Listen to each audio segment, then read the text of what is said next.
Don't worry, AI AI is not going to replace us.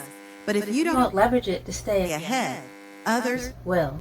These 7 AI tools and apps in Canva enable you to work faster and better, supercharging your creativity. Number 7.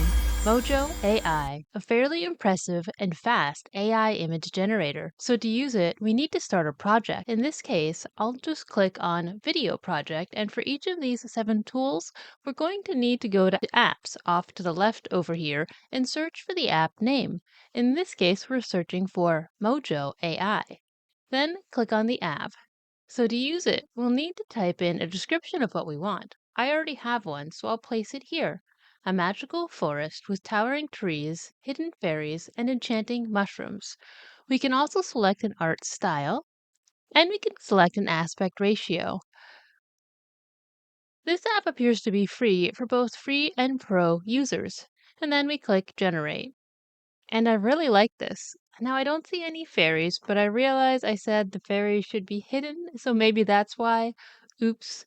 But I did go ahead and make another example for you guys. The prompt was portrait of a black woman with long curly hair, with cosmic aura, off-center face, sharp features, expressive eyes, surrounded by a magic forest-like composition. Her face should be on the right side of the image, so there's space on the left for text. 6. EID AI presenters. So if you want a great sounding AI presenter, there's a free tool for this in Canva. I'll start a video project and I clicked on apps and searched for EID AI presenters. Click on the app. And so now you can select an avatar. So I'm going to show all and scroll down a lot to show you some of the non-pro options. So now you know it's a pro option because there's a crown in the lower corner there. So if there's not a crown, then it's a free option. So I'll show you both a free option as well as a pro version. So once you have selected an avatar, you can type what you want them to say. Choose a language, which there are dozens of options for, and choose a voice, which, at least for English and even the basic version, has a couple dozen options. You can preview the speech to save time and make sure you like it before you generate it. If you do like it, go ahead and click Generate, and I'll show you the results. So first, the free version. Hello, and welcome to this video on Canva AI features. I hope you enjoy watching. Now, the paid version. Hello and welcome to this video on Canva AI features. I hope you enjoy watching.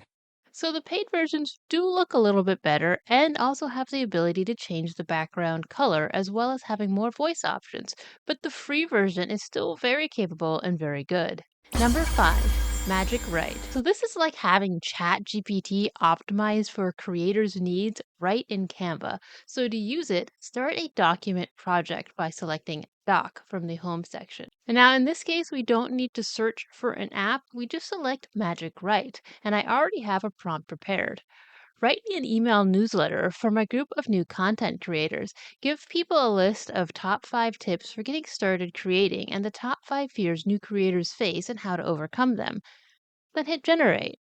And very quickly it finishes and you can go through the result. It looks like it started with a nice welcome message and then the tips for getting started. It formatted things nicely for us and here are the top fears and their solutions. Now, if you want something different, you can always click this but and tell the AI to make some changes, or you can just insert it. So here we have it. Pretty cool. Number 4, Image Upscaler.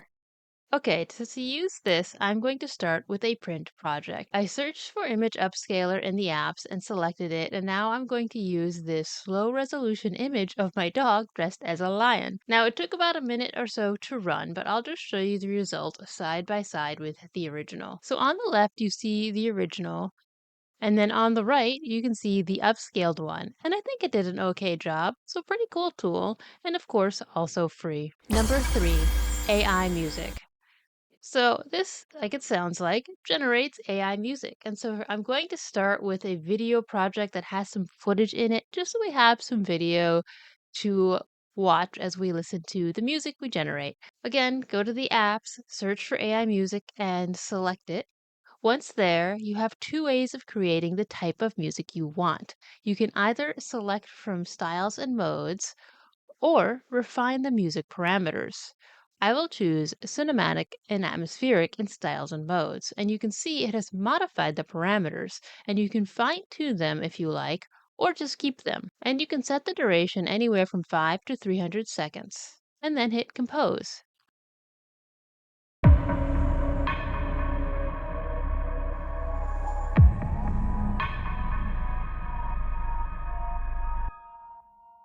Number 2, image animate. So if you have a still image and you want some motion to it, that's what this is for. I started a video project, I selected an image, went to apps and searched for image animate. It asks you to describe your video. Now, I found that when I tried to make it do anything that involved any sort of significant movement, it didn't do much. So I went ahead and hit inspire me to generate the prompt instead and found that that worked best. And then I went and hit generate. And the result is, well, we get a bit of motion in our image. Number 1, coloring book. Okay, so this one I actually really like a lot because of the art it generates. So go ahead and start a project and search the apps for coloring book. Once you have it open, write in a description of what you want. In this case, I want a fantasy castle with turrets, a drawbridge, and dragons flying in the sky. And it gave me this. So this is pretty cool. I really like it. It got the castle and dragons. Now, it didn't get everything in the description, but I think it did a fairly amazing job, especially with the flying dragon, and I am happy with this. And it's also free, but it does have a quota of 3 generations per day. Let me know in the comments down below which of these you found the most useful, and if you want to know the basics of Canva and you're just getting started, check out this video over here.